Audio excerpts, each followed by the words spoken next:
As men, we don't mourn these transitions in life. You all of a sudden wake up and you've got all these things, and you haven't even had the space or the time to process all the responsibility that comes along with it, to be able to be innocent enough that you're not having to clamor for the next breath, where you're not having to schedule for moments to catch your breath. You just do put one foot in front of the other. All the while, your spirit is crying out, please, please help me. The moment that you recognize the abiding love of God in your life, the moment that you're willing to hand over your brokenness, is the moment that you look around and you see that you have never dwelled in anything but love. We must first acknowledge where we've been in order to be fully present where we are. 5, 4, 3, 2, 1. We gotta work on the problems. We gotta link up to solve them. We gotta keep on evolving. Gotta be side by side. Give it up. Gotta be side by side. Everyone. Gotta be side by side. Yeah. We gotta be side by side. Gotta be side by side. We gotta be side by side. Everyone. Gotta be side by side. Hey everybody, my name is Michael Tatum and you're tuned in to the Side by Side podcast. Thanks for showing up. That's the hardest part in most of what we do, is the showing up part. And I'm going to share an honest truth with you. I'm not going to sell you anything. I have no desire to sell you my course or some journaling booklet or anything of the sort. I don't want anything from you. Well, I'll take that back. I don't want your money. What I do want is I want you to grow. I want you to be a better version of yourself. I started this channel with the intention of working on myself, on the trauma and the brokenness that dwelled in me, because I understand that in order to be effective in the way that you show up for all the people that you love in your life, you have to show up for yourself. And so that's been my work in progress. And every time I take a step forward, I hope that I pull 10 people along with me. So thanks for doing the hard work of showing up. And I hope that you get something from this discussion. You know, when I was a kid and I was in school, I never really loved school. And the reason that I didn't love school is because I'm not that great of an auditory learner. I just don't really process things as I hear people talk sometimes. And you may be that person, and you may be hearing me talk and say, hey, I'm not going to get anything from that. And that's okay if that's how you feel. But in school, I just had a really hard time processing my feelings, processing the information by just hearing it. I needed to do it, right? I needed to work with my hands. And to some degree, I figured out at some point that I needed to say things out loud. I needed to work it out. And so this channel has served to be a great platform for me to speak the things that I need to hear, so that I can hear them out loud and begin that processing work to address all the stuff that's going on in me.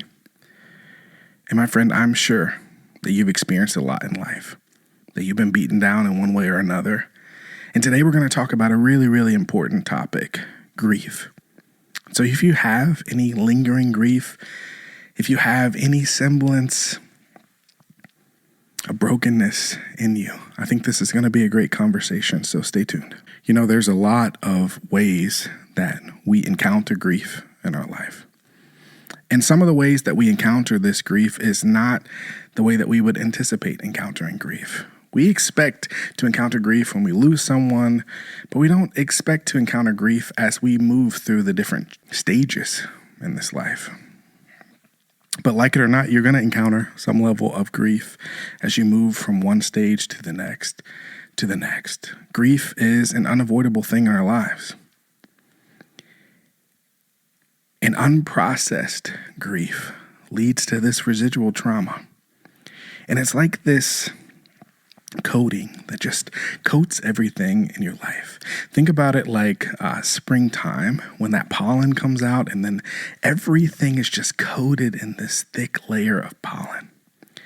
And the longer that you leave that pollen just sitting on all the surfaces, the longer that it has to just eat away.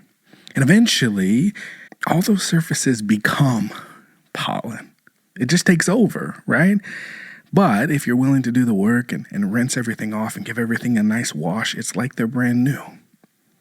But we have to address that residual layer of grief before it becomes this brokenness in our spirit that feels irreparable. And so my son recently was going through some pictures, and one of the pictures that he pulled out was a picture of my birthday party. I don't know, I might have been turning 10 or something. And as I looked at all the people in this birthday party at a bowling alley where we played laser tag and ate pizza and bowled as kids, I looked at each of the people in the picture and I saw my mentor, Dr. Harry Barnard. And I just smiled, but a part of me beyond that smile was encountering a level of brokenness that I hadn't really addressed. You see, Harry came into my life when I was probably about 5 years old. And it was right at the stage where I needed some older figures in my life. Harry was a retired professor at Rutgers and the University of Kentucky, and he was a dean, and he was this powerful intellectual figure. And so I got to spend time with him as he was in retirement and I was just stepping into school. And it was just like this match made in heaven because I didn't have the male grandfather figure that was truly present in my life. And so he sort of filled that. And his wife, Wanda, was a huge part of my life as well.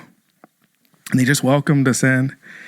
And I saw that picture and I was taken back to a time where I felt like I had all of this support. And I just smiled, but underneath that smile was a certain level of brokenness because both Harry and Wanda passed away right around the time of the pandemic. And at that point, I had gone to Texas for a while for school, and they had moved to another state, and we just lost touch like you do, right? You get older, and you begin to lose touch with some of those people that really meant a lot in your formative years. And that distance doesn't mean that you don't care about people, but life happens. And especially when you're a young person, you don't understand the significance of the relationships that you're carrying in your life. And we spend a lot of time lamenting all the lost time, the time that we could have maximized, the connections that we could have continued to further that bond because we were young and exploring all the things that were new in our lives. And as you explore that new frontier, there is an element of forgetting about the people that really mean the most to you. And so both Harry and Wanda passed away right around the time of the pandemic, and I never got to process their loss. I never really got to mourn the loss of them in my life as they moved to Kansas and I moved on in my life. They were hugely influential figures in my life, and I never got to process that.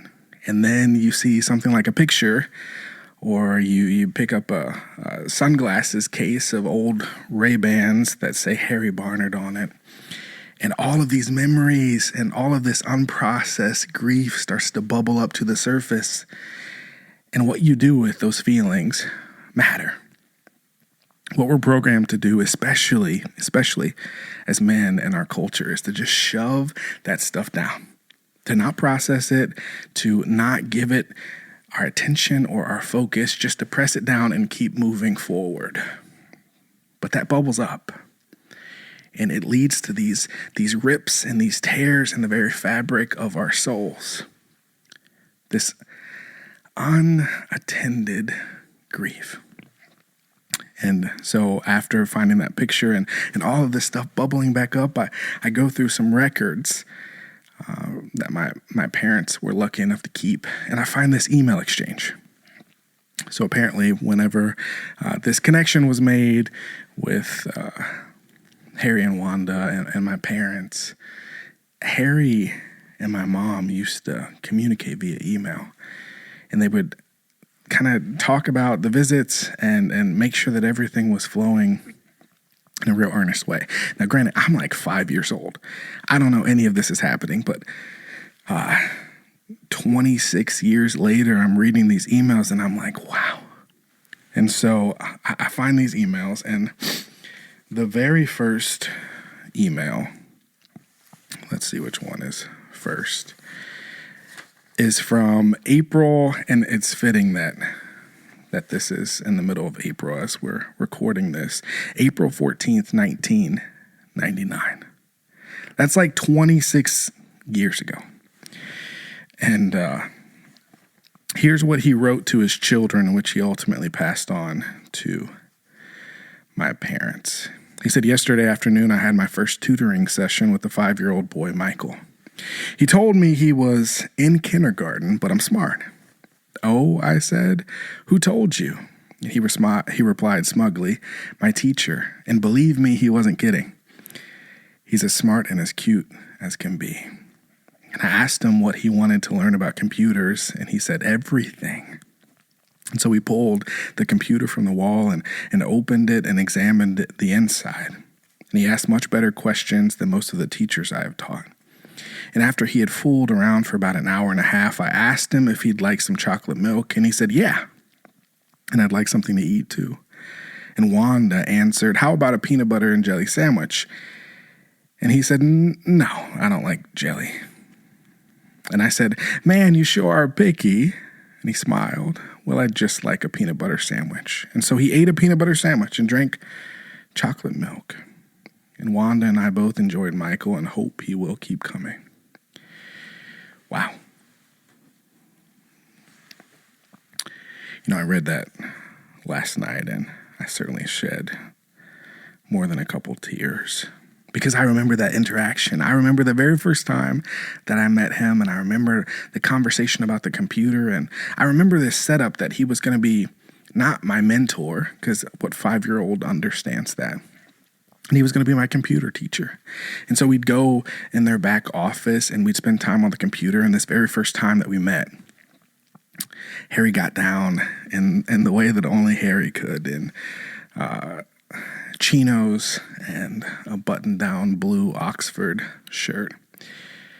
And he got down on the ground and he pulled out the computer, back then the old computers, right? Not just a laptop. And he took the casing off the computer, and we began to unscrew things and pull everything out and understand how the computer actually worked. And I remember being so fascinated. I remember thinking, how does this man know so much? In the same way that I'd sit and watch my dad like change the brake pads on the car, and I'd sit in fascination and just be like, my dad's the smartest man in the world, right? He's so impressive. I sat there and looked at Harry and said, wow, there's so much wisdom and knowledge that's readily accessible to us.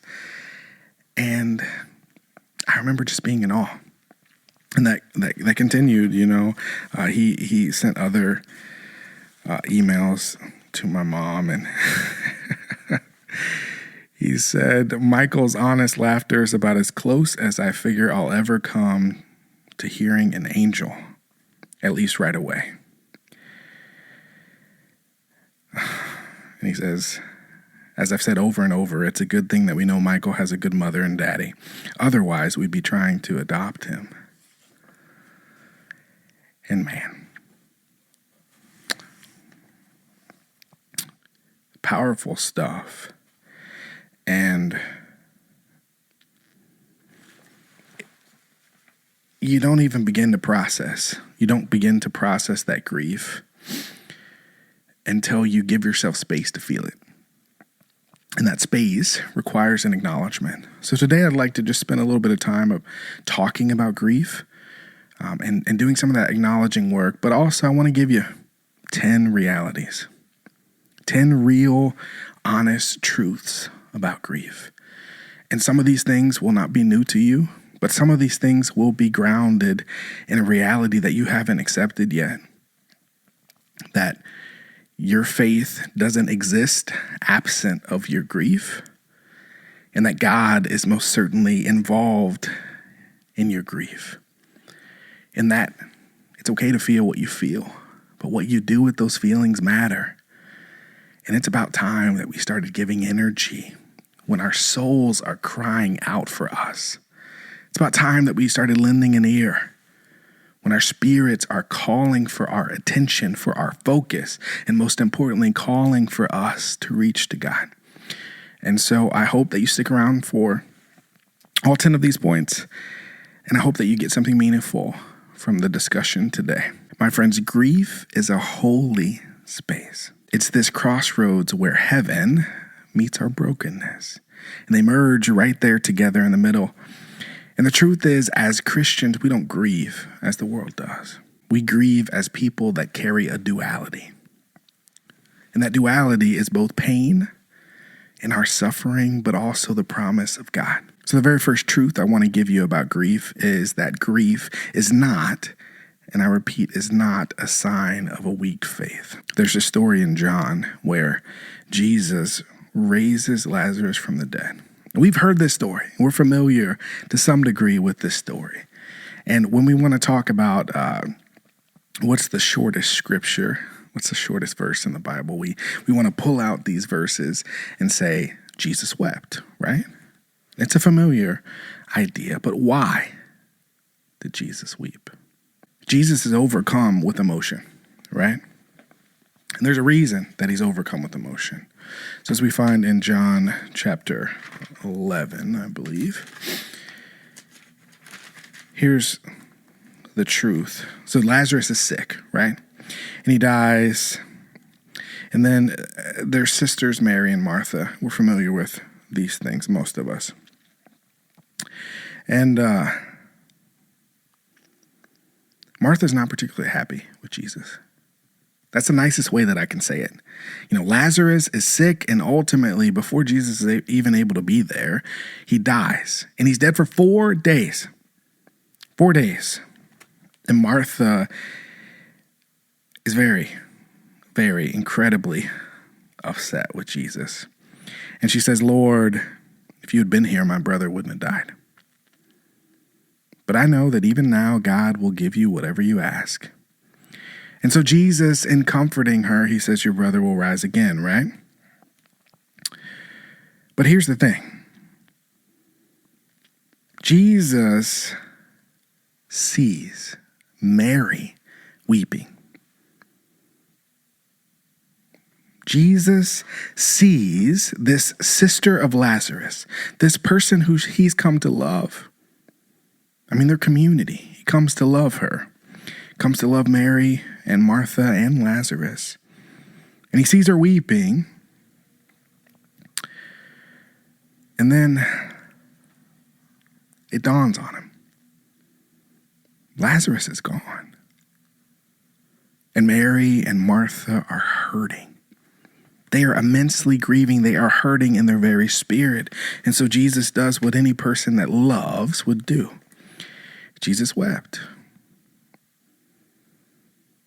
And so right before Jesus raises Lazarus from the dead, the verse says, Jesus, once more deeply moved, came to the tomb. And so I always wondered, whenever I would read this particular text, I even wrote a note in that Bible probably many years ago, why does Jesus raise Lazarus from the dead?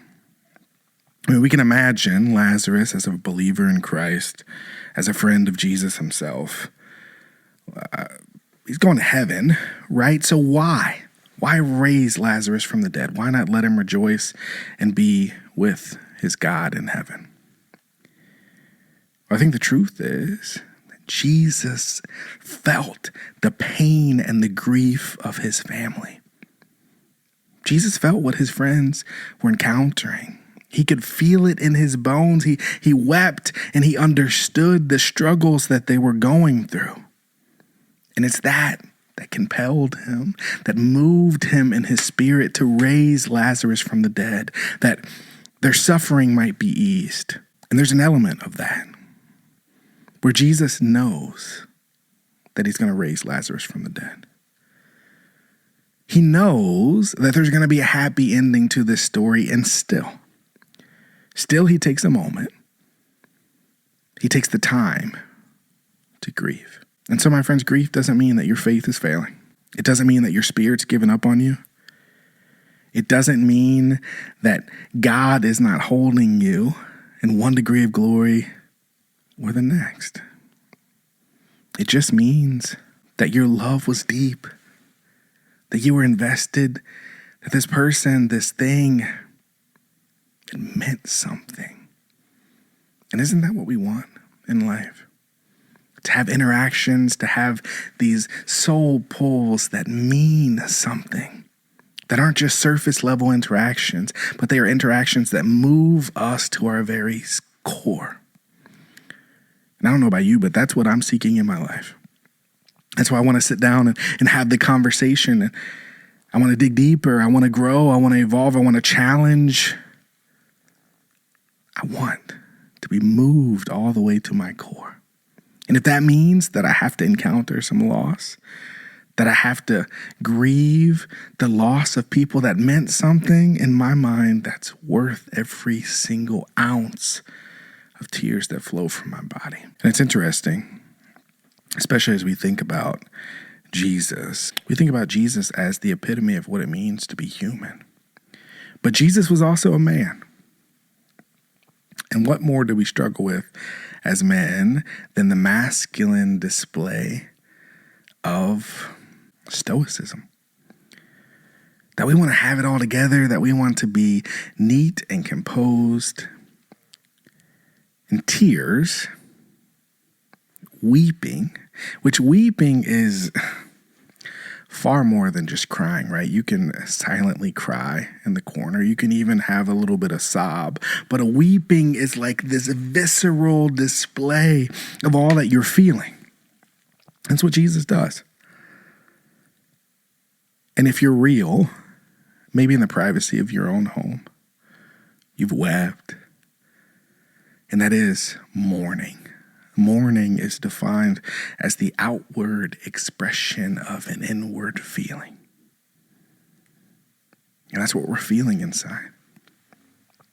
We're feeling such turmoil and pain inside that we can see no other outlet than to pour it out of our very being.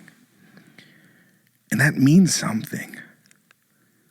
And so if we're spending time or energy suppressing that energy, what are we doing to our insides? You know, there's that Coca-Cola and Mementos thing, right? Mementos, I don't know. But you put the candies in there, right? And you shake it up. And what happens? That inward pressure builds up until it explodes. And what do we think happens? If we just keep pressing down grief, pressing down all of these feelings, we think that there's not going to be this explosion at some point, that we're not going to self-destruct, that we're not going to implode. Of course we are. So there's this masculine understanding of what it means to grieve, of what it means to process our emotions, that is completely ridiculous. It's not biblical. Jesus wept, a visceral display of the emotions that he was feeling. And it was imperative that he did so. That he mourned, that he processed, that he began to address the feelings that he was feeling inside and demonstrate to everyone around him that it was okay to feel. But it's what you do with those feelings that matter. And on the heels of those feelings was release, was freedom, and ultimately was this display of love and affection for this family that he loved so.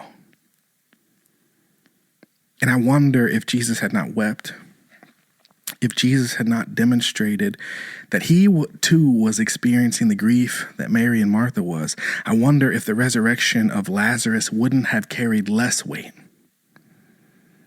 I wonder if it would have been as significant if all those things didn't happen. If it was just like Jesus demonstrating all the power that he had, it would be like, okay, cool, glad we have Lazarus back. Jesus is pretty neat. But the fact that Jesus was so emotionally invested That packs a punch. And my friends, to me, that means something. An incredible display that grief is not a sign of weak faith. You know, we're familiar with the Psalm 34, that says, the Lord is near to the brokenhearted and saves the crushed in spirit. We've heard that before. But here's where we cement that truth. Number 2, God is near to the brokenhearted. We have this push and pull relationship with God where when things get tough, we often start to pull away from God a little bit. It's like we retreat. It's that wounded animal theory, right? Like when a dog, maybe cats too, but I know dogs especially, as they start to experience sickness, they get close to death, they retreat almost to save their owner from encountering this loss. You know, I experienced it with 2 different dogs. One had gotten cancer and started to get really, really sick. And you go looking for him. You're like, where is this dog at? And then you go find them and they're underneath a table, kind of cowering somewhere. And it's most certainly a sign that things are coming to an end. And it's almost this merciful thing from the animals that they're saving us from having to witness the last moments. And we do this, and some of it's selfish, some of it's, in my mind, I think, us trying to save God from having to encounter us at our lowest. We pull back. We pull back from community. We pull back from our relationship with God. We just kind of isolate. We just isolate with ourselves. And we try to deal with our problems and our struggles in these low moments. We try to handle it all ourselves. We don't want to talk. We don't want to process. We don't want to work through our feelings. We just want to hide away and either shove it all down and pretend like it doesn't exist or obsess about every single moment of it. Let it be the narrative that drives every single thought, every single second of our day. And neither one of those things is good, right? One of the most important things in my mind is addressing grief. If we don't address the brokenness in our spirits, we can't ever begin to heal it. I watched this video. I'll just pull it up, actually.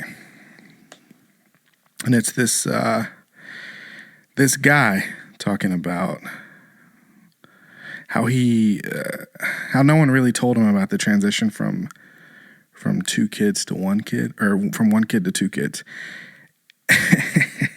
It really hit me in the feels because 8 months ago or so, you know, we had Ember, and that transition from 1 kid to 2 kids.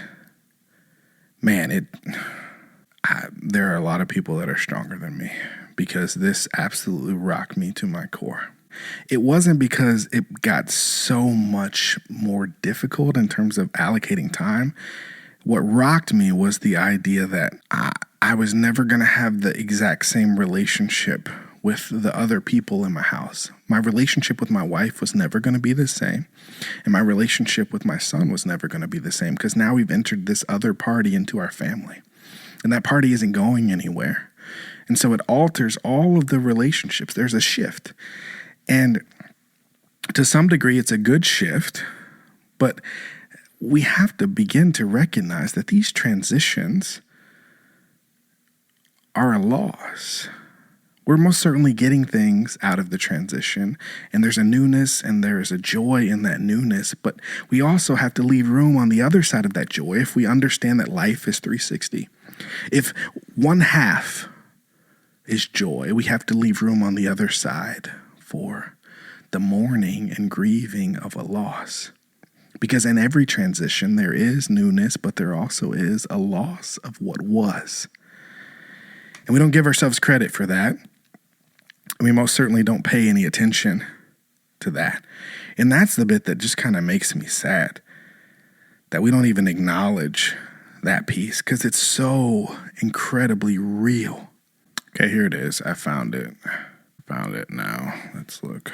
One talks about this when you have 2 kids. I'm not really sure how people go about handling the transition from 1 to 2 kids.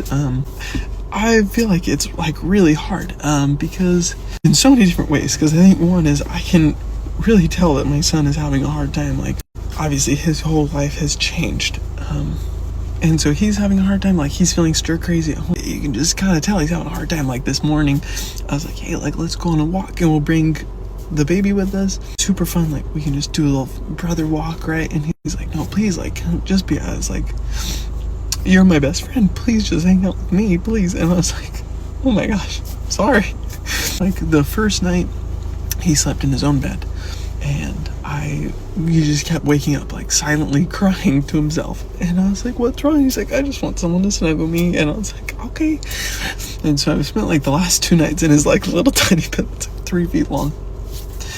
But it is hard because it's like, obviously I'm trying so hard to take care of him, right? And make sure he's feeling like accepted and okay. But I, like, every time we leave our little baby, I like die a little bit inside because, like, that's just so hard for me, is to miss out on those little moments. Really hard transition for me, and I know it's really hard for him, and I know it's hard for my wife too, and it's we're figuring it out. So if you have any tips, I would love to hear them. Goodness.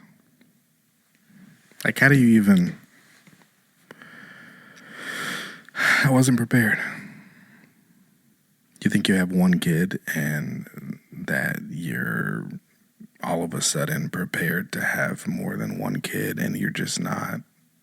Like, I wasn't prepared for all the stuff that my son was feeling.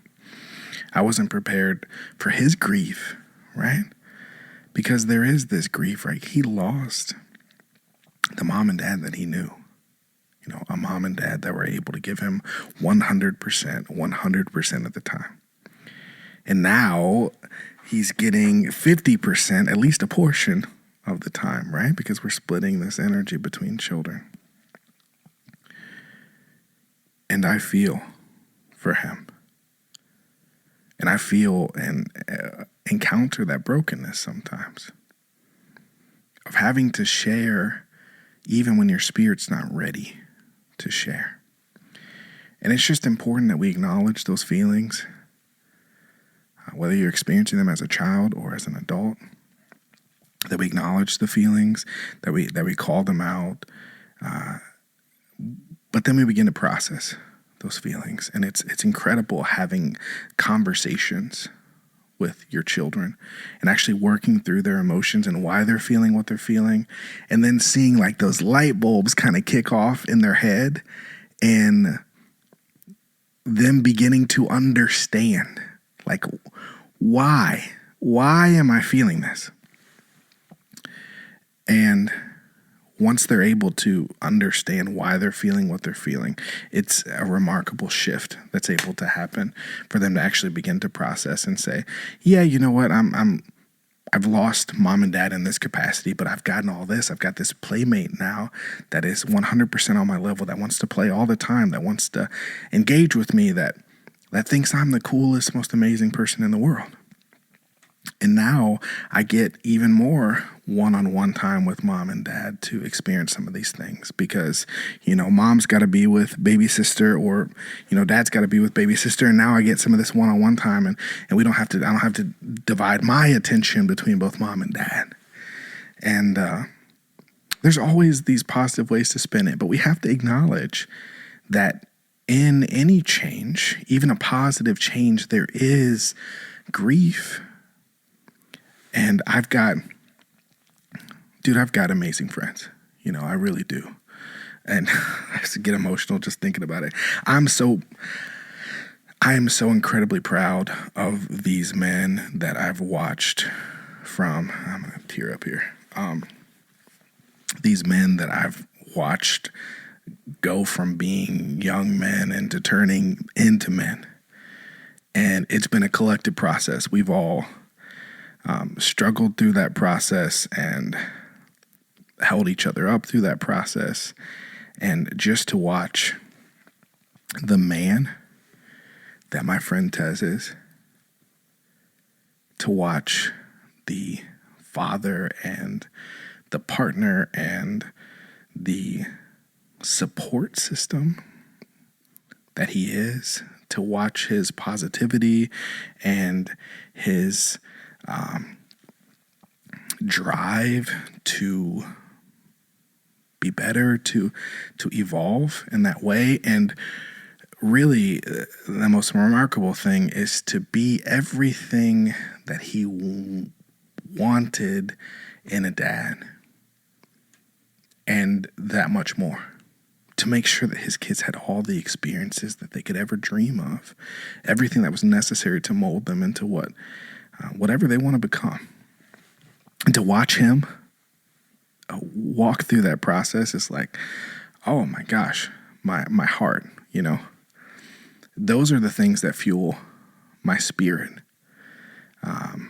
And to watch, my friend Jacob, who's been on the podcast, go from being a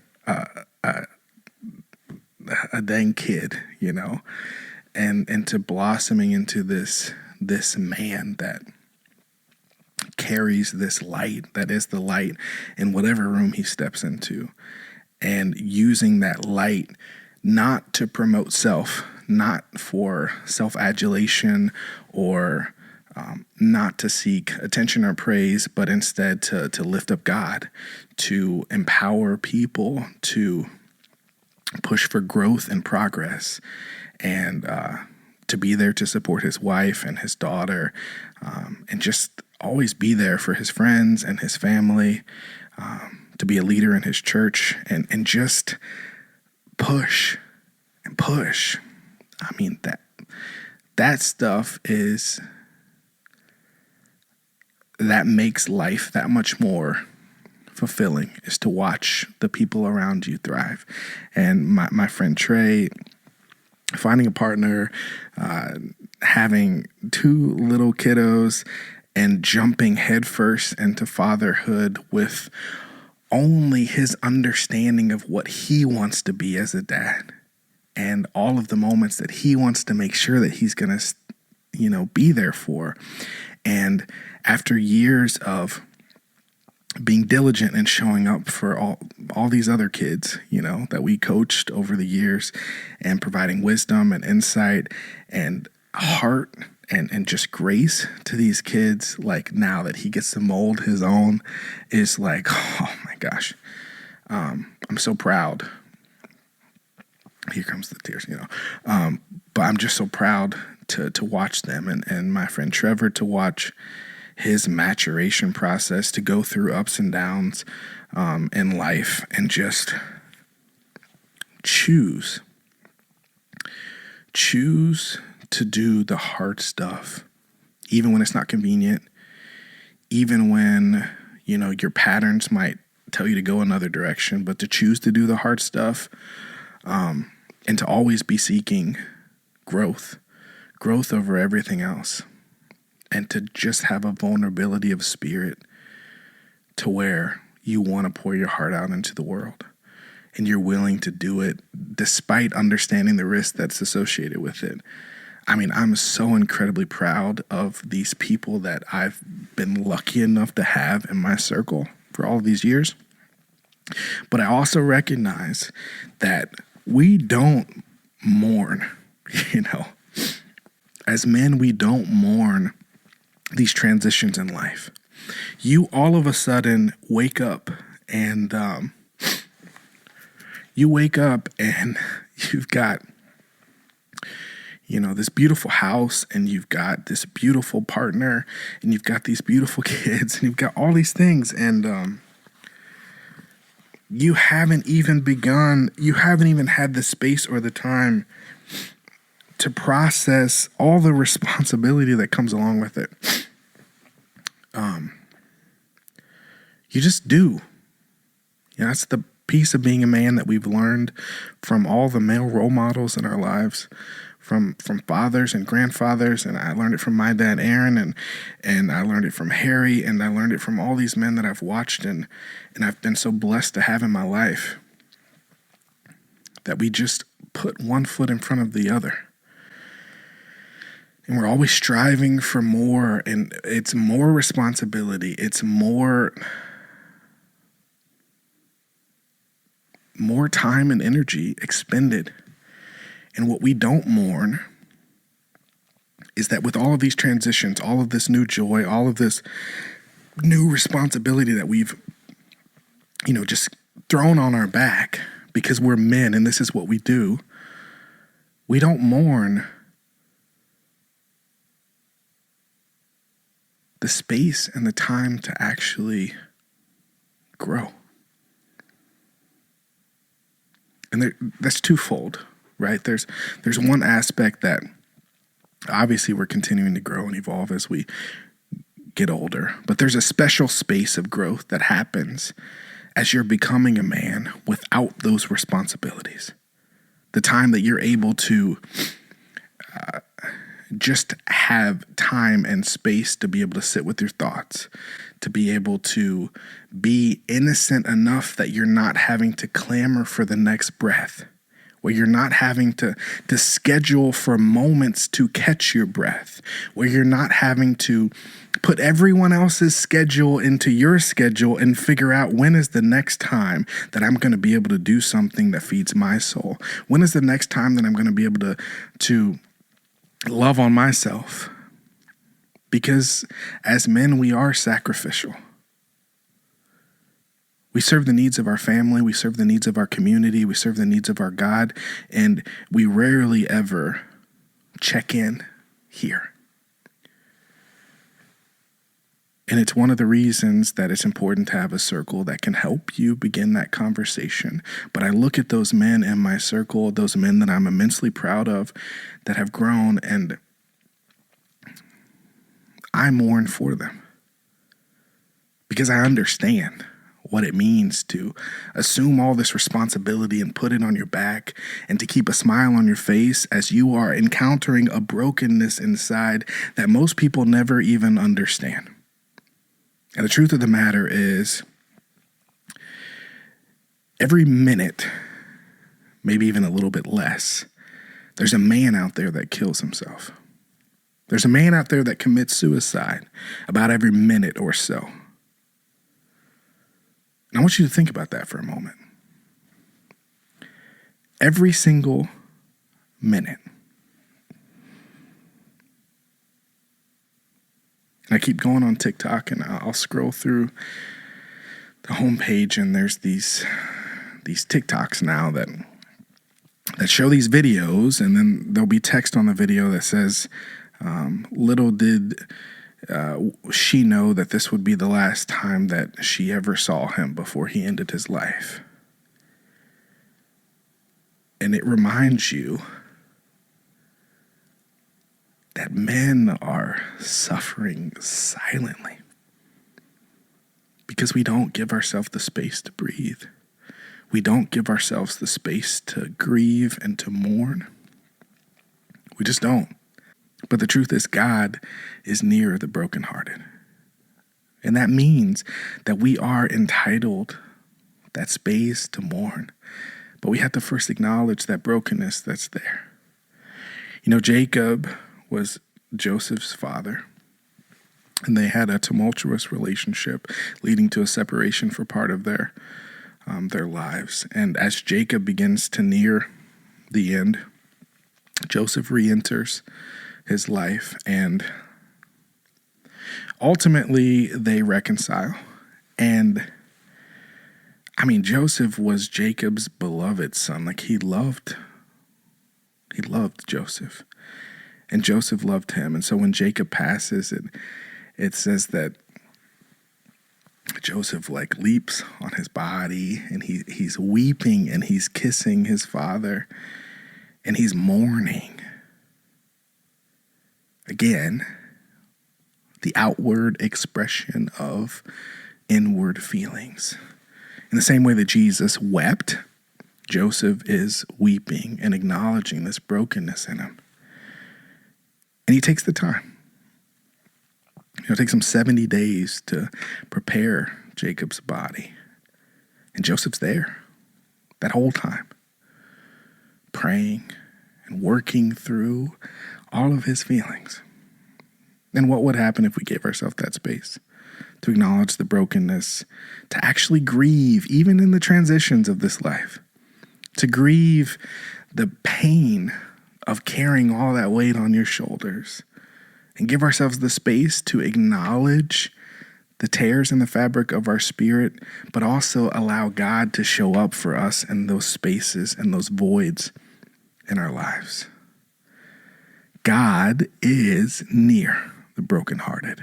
The third truth that you need to know is that lament is a form of grief, but it's also a form of worship. You know, one of the coolest places to look in all of Scripture is the Psalms. And the Psalms are incredible, not just because they're these poetic songs that express all these emotions, but also because they are these laments, these cries of the Spirit, crying out to God. And we've got this buttoned up kind of approach as we begin to process our grief, where we have moments where we are pissed off at God. And I said pissed off, because that's what we're experiencing.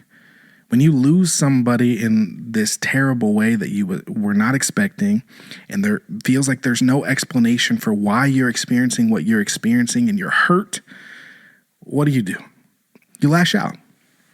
And that's entirely okay. That's entirely understandable. But we don't give ourselves the space and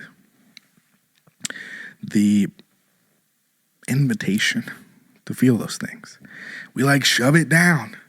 We say, I understand, God's got a plan and blah, blah, blah, blah, blah. We give all of this lip service when in reality we're feeling something completely different. And it's okay to sit in that place for just a moment and acknowledge what you're feeling. And that's not to say that you live in this world of woe is me, but it is to say, oh God, why have you forsaken me? I don't understand. I don't understand. When you can move mountains and you can walk on water and you can heal even the blind, I don't understand why this person that I love so much, this person that you put in my life, this person that meant so much to me and you knew that they meant so much to me, this so-called child of yours, why'd you let this happen to them? Why'd you let this happen to them? And in the midst of all of those feelings, the anger, the frustration, the confusion, the pain and the sorrow, sometimes the disgust, it's imperative that we have those conversations with God, and that comes in the form of lament. And sometimes it's a cry, and sometimes it's a shout, and sometimes it's a scream, and sometimes it is uncontrollable sobbing. But all are welcome. All are necessary as you begin to process that grief that you've been carrying, that multi-layered sorrow that you've just been stacking up year after year, moment after moment. As you begin to unpack all of this turmoil and chaos in your spirit, it's okay to feel. It's okay to cry. It's okay to curse. It's okay to lash out in agony and frustration, all the while acknowledging that God is God. And so I'm reading this book, this Faith Doesn't Erase Grief book, and it came at a perfect time as I've encountered some loss in my life and began to unpack grief a little bit. But she says in this book, Kate Meyer, she talks about God's love, and she says God's love is abiding. And abiding means that it will remain, that it will continue and stay regardless of any human action or inaction. And it's powerful. It's powerful in many different ways. It's powerful because we understand that God's love stands with us even when we don't know how to love God. And you heard that right.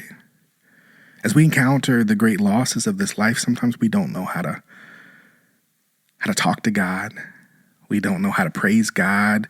We don't know how to encounter God. We're just fed up.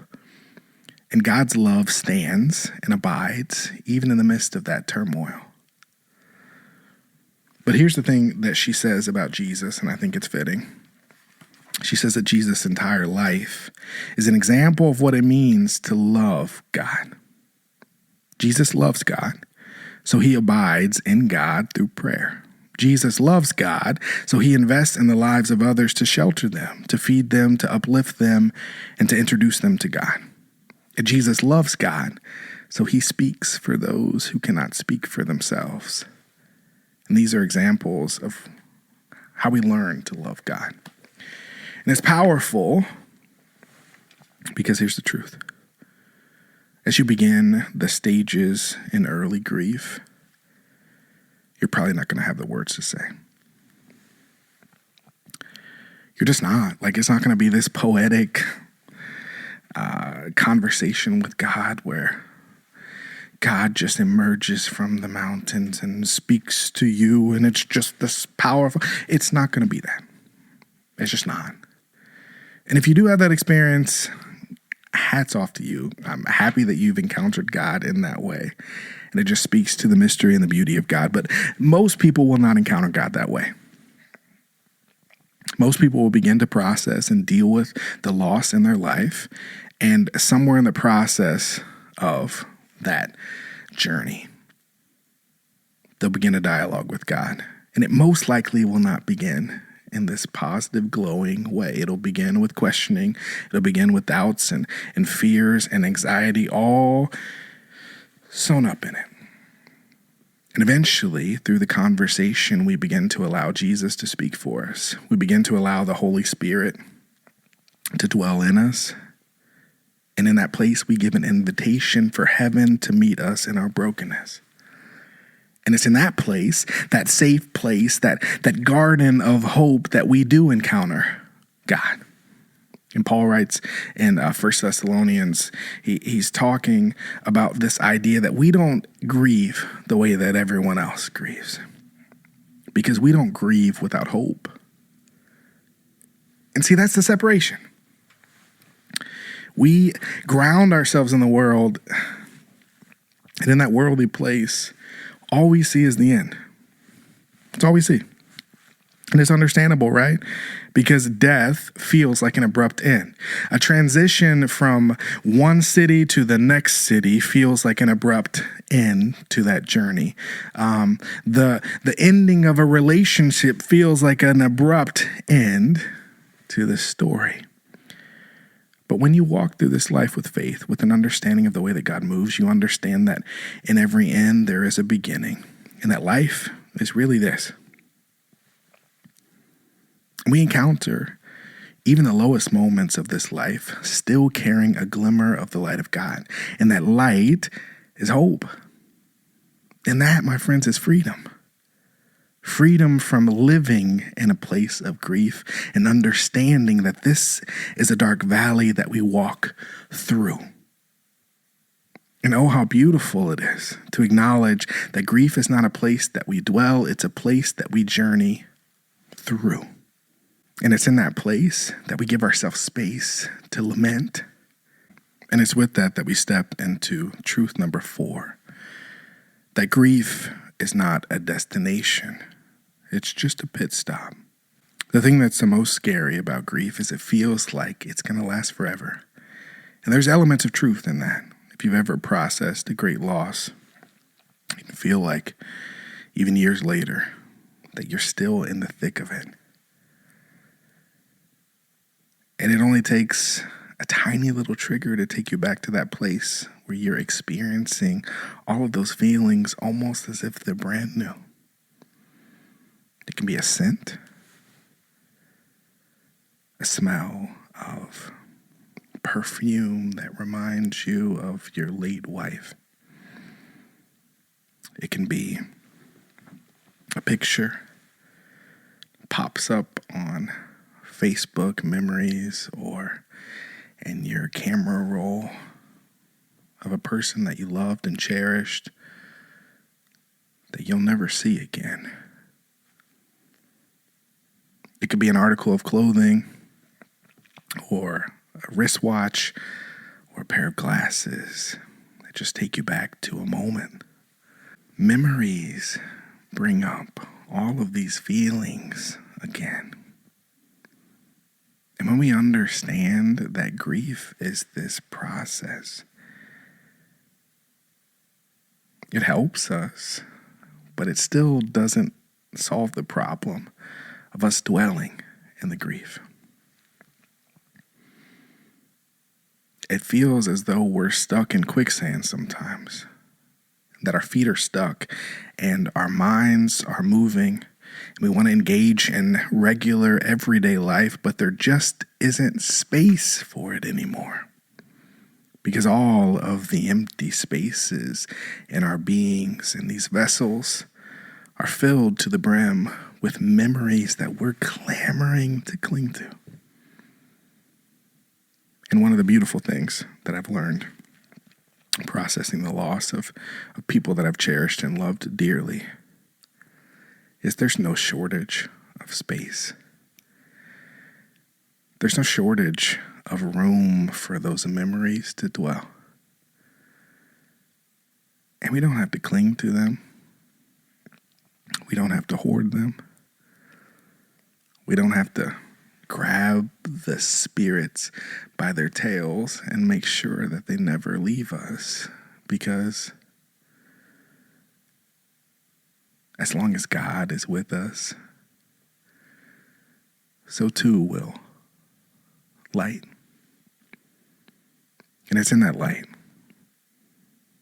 that we hold those memories, that we hold those special moments of those that we've cherished. And we can give ourselves space to experience and encounter new memories and fill those spaces with new encounters and cherished moments with the full understanding that we will never erase those that have gone before. It won't happen. So we don't need to sit. We don't need to take up residence in the valleys of this life, in the shadow of the mountain. We just journey through. We feel our emotions, we process our emotions, and then we move through. But one of the problems is, in all that shoving down of our feelings, of our emotions, we prolong the process.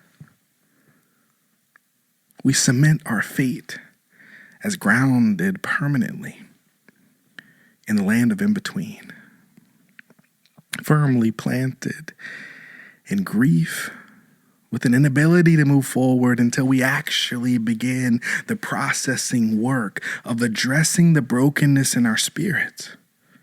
And until that happens, my friends, we are stuck.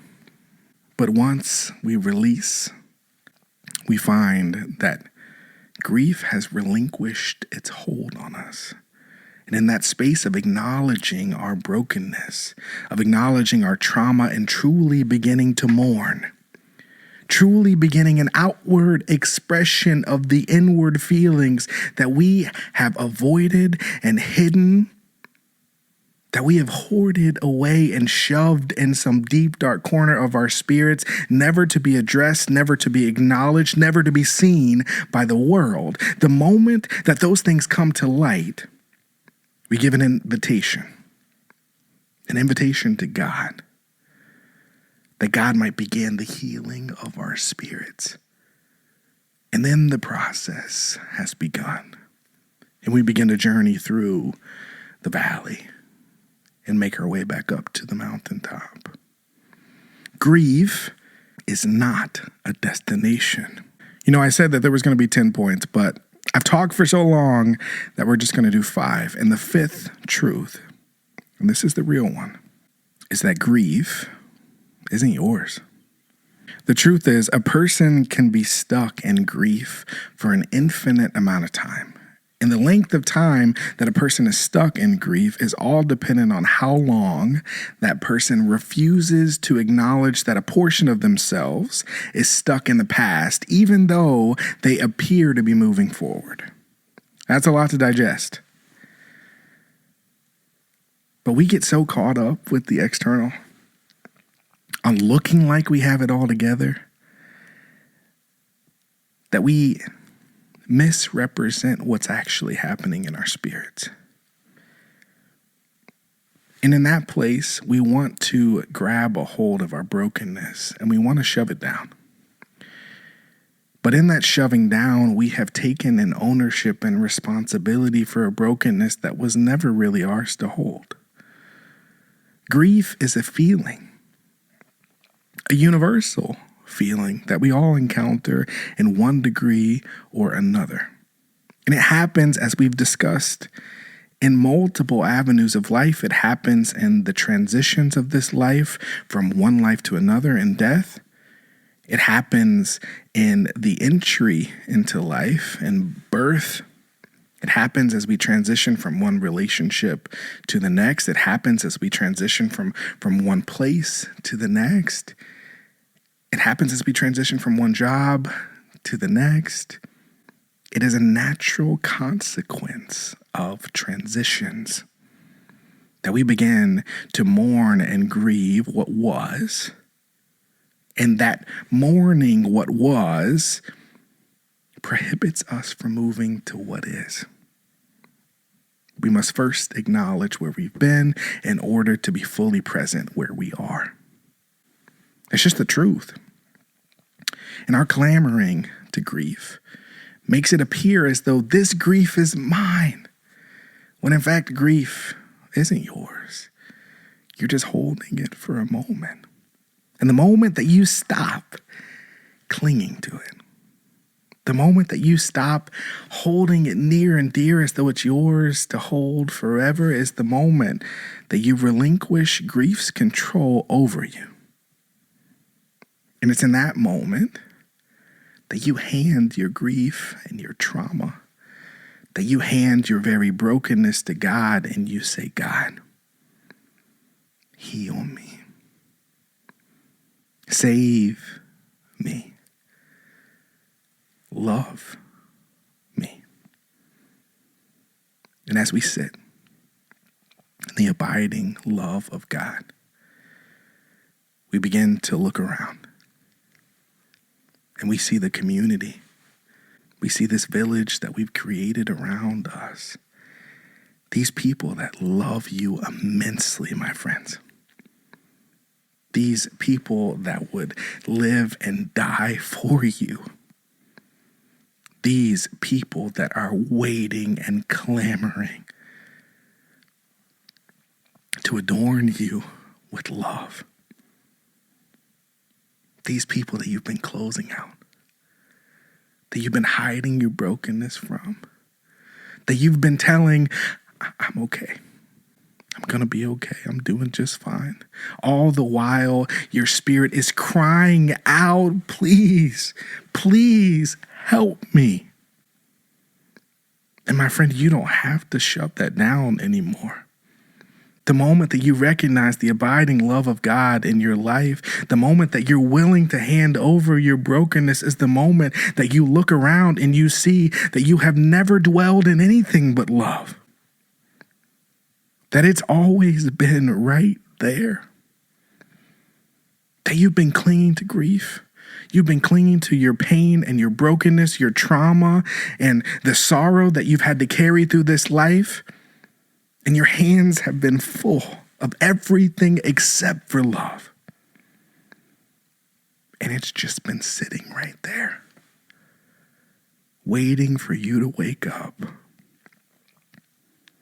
So no, my friend, grief is not yours, but love is.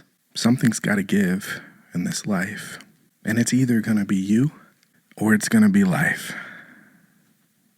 And as much as I've tried to shift life and I've tried to move the world and I've tried to put it all on my back, I'm the only thing that's ever broken. It's never been life. Life existed before me, and it will most surely exist after me. You've been putting all this stuff on your shoulders and trying to carry the weight of the world, thinking that you were going to move the needle, when all that's happened is you've broken your back. You've broken your spirit. And life is going to do its thing. Life be lifing. And we're going to experience loss, and we're going to experience hardship and adversity, and it's a consequence of living a life worth something. It's a consequence of investing in people. It's a consequence of loving so immensely that we experience this pain. And I don't know about you, but I don't want to trade one for the other. I'll take the pain, I'll take the loss for all of the moments that meant something. But my friends, I can promise you, if you don't begin to address the trauma and the grief, the sorrow and the brokenness that you're carrying, it will break you. And you'll find yourself sitting on the floor, reading old letters, sobbing uncontrollably, because you've shoved stuff down so far that you forgot it was even there. And it's in that place that a man commits suicide every minute. Because we've never carved out the space to actually deal with our stuff. And my friend, whatever stuff that you're carrying, whatever you've been lugging along for all these years, you're not alone. You're not alone in that. And you don't have to process it alone. And you don't have to isolate yourself. You are surrounded by people that love you. And if you can't find somebody that you think you can talk to, that you think that loves you, feel free to reach out to me. I'm more than happy to have that conversation. And I can bet that there are people in your community, that there are people that are watching this video, that there are people in your neighborhood, in your church, that are willing to sit and have conversation with you, that are willing to pour out love into your life. There are people that have been where you are. And you don't get to control what you feel. You don't get to control what happens to you in this life, but you do get to control what you do with those feelings. So weep. Let it out. Grieve and mourn. Allow the outward expression of the inward feelings of that brokenness. And then we begin the hard work of moving forward. I'm excited for where life's going to take you. I'm excited for light to finally shine in all those dark corners of our spirits. But only if you let it. Thanks for tuning in. I hope you got something from this. I certainly had some self-therapy there. And I just pray that you continue to do the work, that you grow and evolve, and that we can all get better together. Thanks for tuning in. 5, 4, 3, 2, 1. We gotta work on the problems. We gotta link up to solve them. We gotta keep on evolving. Gotta be side by side. Give it up. Gotta be side by side. Everyone. Gotta be side